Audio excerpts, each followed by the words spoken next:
Bonjour, nous sommes le 30 juillet 2014 et je voudrais parler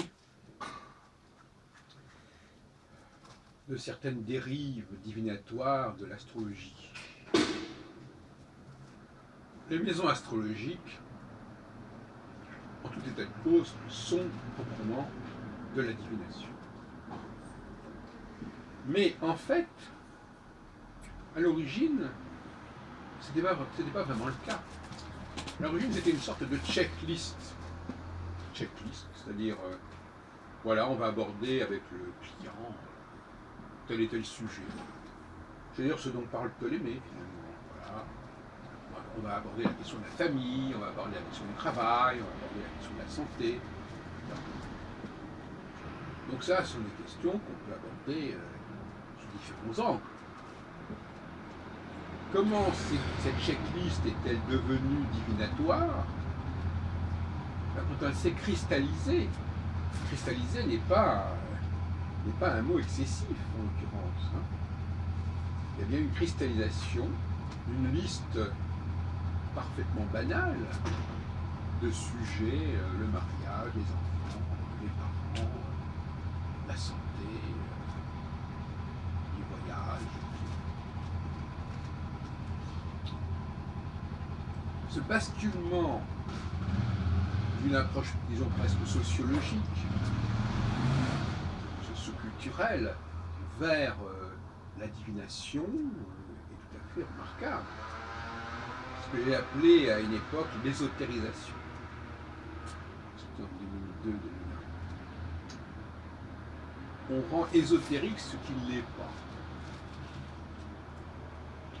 Et d'ailleurs, ça a eu un certain succès, cette expression, que j'ai proposée à Antoine Fèvre. Et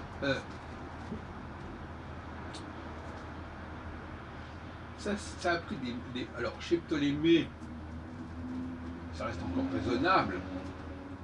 Savoir, voilà, il dit, voilà, sur telle et telle question, sur tel et tel domaine, voilà quelles sont les données astrologiques qu'on va pouvoir utiliser pour répondre. Mais déjà, il y a une dérive divinatoire évidente.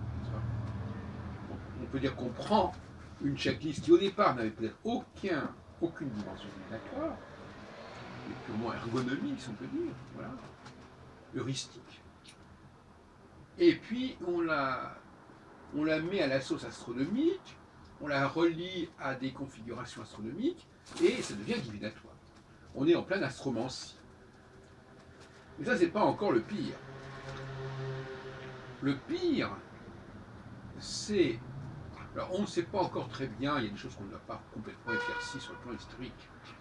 Mais, bon, on ne va pas entrer dans le détail ou dans le débat. Mais le pire, c'est que lorsqu'on passe aux maisons astrologiques, alors ces maisons astrologiques, initialement, étaient certainement articulées sur cette liste, avec, j'en ai déjà parlé, avec d'abord la vie privée, les parents, les frères et sœurs, le couple, les enfants, et puis un deuxième volet avec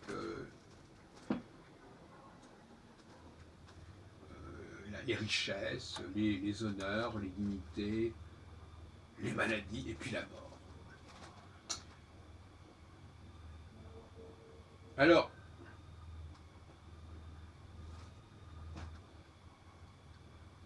quand c'est devenu un peu surréaliste, quand on a articulé cette liste sur les maisons astrologiques. Parce que les maisons astrologiques,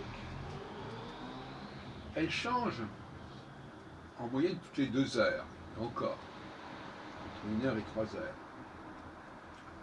Elles sont associées elles sont construites à partir de l'ascendant.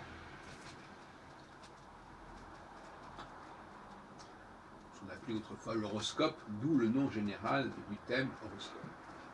Les maisons de l'horoscope, c'est ça. Les maisons de l'horoscope, par opposition aux maisons calculées à partir du point vernal ou éventuellement de telle ou telle étoile. C'est pour ça que le mot maison est utilisé dans différents contextes, parce que le mot maison veut dire simplement quelque chose qui est construit à partir de quelque chose.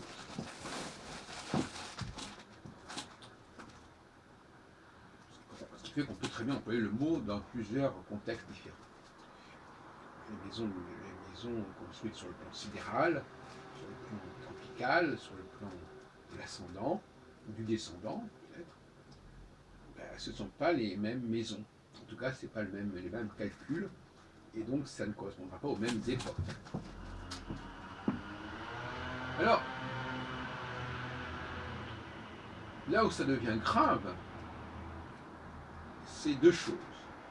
D'une part, parce que l'ordre des maisons, tel qu'il est conservé dans ce contexte des maisons de l'horoscope, précisons-le, maison de l'ascendant, il faut toujours préciser, maison de l'ascendant, maison de quelque chose à partir de quelque chose, d'un point de départ, il faut toujours le préciser. On a le droit de parler des maisons, de parler des signes zodiacaux, à partir du moment où on dit les maisons du bélier ou les maisons de telle constellation. Bon.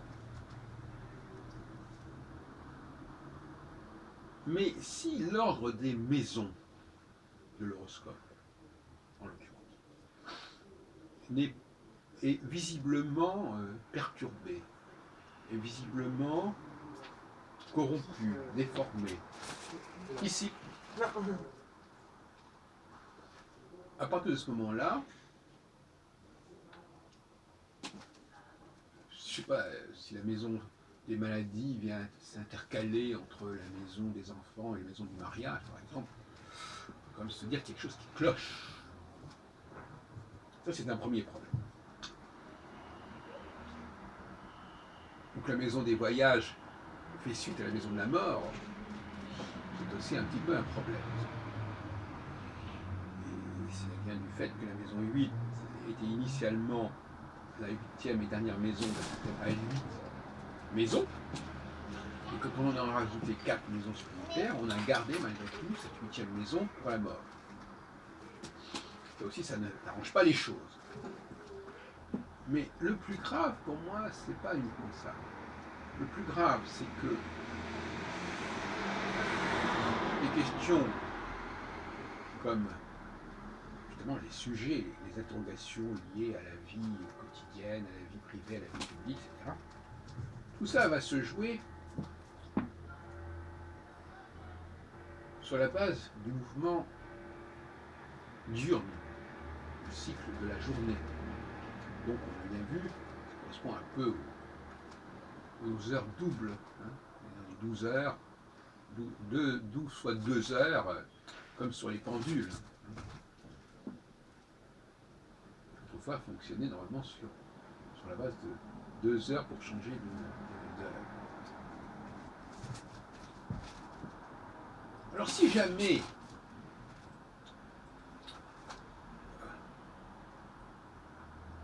l'heure de naissance ou l'heure de la consultation, astrologie horaire,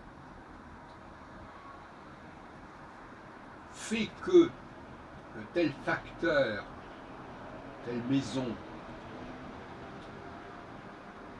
si on fait par exemple circuler, alors là aussi un problème de l'utilisation des maisons, bon, il y a plusieurs théories là-dessus. Moi je crois beaucoup à la théorie du lunaire. C'est-à-dire que là, on fait circuler en tout cas un vecteur, un marqueur, qui va passer d'une maison à l'autre. Comme, eh bien, si ce marqueur entre dans la maison 3, mais au fond un peu plus tôt il était dans la maison 2, alors qu'est-ce que ça signifie? Est-ce qu'il est encore en maison 2? Est-ce qu'il est entré déjà en maison 3? Tout dépend aussi de la donification, du calcul des 12 maisons, sur quel système, si c'est Regiomontanus, si c'est Placidus, si c'est Campanus, etc. Si c'est une maison égale. Donc, par exemple, prenons le cas de la maison 5 et la maison 6. Maison 5, les enfants, les plaisirs. Maison 6, les serviteurs, les maladies. Alors, à quelques minutes près, et tout dépend encore de l'ordre qu'on accorde ou pas à la pointe de maison. La pointe de maison, c'est-à-dire la frontière. À quelques minutes près, on peut passer de la 5 à la 6. C'est pour ça que Volgin, dans son traité des révolutions solaires, où on fait le thème de l'anniversaire, disait ah bon, pour changer de maison, pour que tel change de maison, il faut aller voyager de façon à ce que ce qui devait tomber en maison 5 va tomber en maison 3, enfin en maison 4. Il faut être ailleurs le jour de l'anniversaire. Alors, donc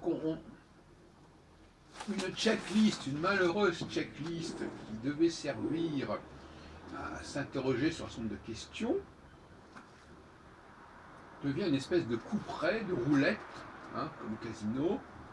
On va voir où la boule s'arrête, hein, sur quel cloisonnement, sur quel secteur elle s'arrête. Là, il y a une dérive divinatoire qui est aggravée par, en plus, la perturbation certaine des différents secteurs, qui ne correspond certainement pas à la checklist et à l'ordre logique des choses, parce que, malgré tout, comme pour les saisons, on devrait pouvoir passer logiquement d'une maison à une autre maison, dans une sorte de processus normal. Voilà, une chose, c'est ce que disait Ptolémée, là, on fait une chose et puis une autre qui découle de la première, etc., etc. Tout ça, ça n'est plus du tout le cas avec les maisons astrologiques actuelles. Donc, les maisons astrologiques, c'est quand même un secteur très sinistré de l'astrologie. Cela dit, la checklist en elle-même n'est pas inintéressante. Moi-même, je suis disposé à l'utiliser. Pourquoi pas? C'est une checklist pleine de sagesse qui nous parle justement de deux temps majeurs. Et ces deux temps majeurs, moi, je les trouve aussi dans mon astrologie saturnienne. Phase 1, les 4 premières maisons dont j'ai parlé tout à l'heure. La vie privée, la vie familiale, la vie conjugale, les enfants. Phase 2, des enjeux sociaux, professionnels, plus amples, plus collectifs, où la vie familiale doit être moins prégnante, moins pesante. Oui, voilà. Cela dit, je ne vais pas, pour savoir si ça va toucher, je ne sais pas, mes frères et sœurs ou ma mère, ou je ne sais pas quoi, je ne vais pas faire une sorte de roulette russe, ou je ne sais pas quoi, n'est-ce pas? Non, c'est simplement un pense-bête. Voilà. Est-ce que ça va toucher? Pense-bête, ça veut dire ne rien oublier. Est-ce que ça va toucher ce sujet, ou ce sujet, ou ce sujet? C'est pas à l'astrologie de répondre. On a un contexte qui dit qu'il va y avoir des interférences, qu'il va y avoir une influence dans certains sens, que ça va jouer dans un certain domaine. Alors, avec l'astrologie des maisons de l'ascendant, le passage de la sphère privée à la sphère publique, il se fait par ce qui se passe dans la journée. Hein. Si au moment de la consultation, le marqueur, la lune, je sais pas, il y en a d'autres qui faisaient circuler le milieu du ciel, de fatum, comme diraient des romans, si le marqueur qu'on utilise tombe à la charnière entre les 4 premières maisons et les 4 maisons suivantes, on aura donc ce problème. Mais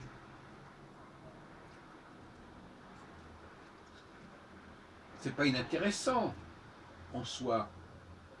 Mais le fait de savoir que tout ça est une question d'heure, que ça dépend de, je sais pas à quel moment je suis allé consulter, ou à quel moment il y a eu cette naissance. D'ailleurs, ça n'a aucun sens par rapport à une naissance, ce système des maisons. Vous comprenez bien. C'est en rapport avec la vie quotidienne, la vie courante, les choses de la vie. Au cours de la vie, c'est pas, on n'est pas braqué sur un système de maison à la naissance. Ça n'a aucun sens. Ce serait vraiment très réducteur. Donc, c'est assez amusant de penser que moi, j'utilise en gros le même système,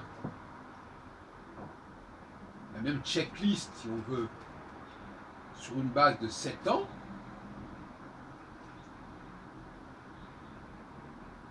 alors que les astrologues utilisent ce système sur la base d'une journée. On passe de 27 ans à 24 heures. Je plaisante un petit peu, de manière. Déjà, avec Saturne, on a déjà un cycle qui est beaucoup plus long que celui de la Lune, sur la base d'un jour pour un an.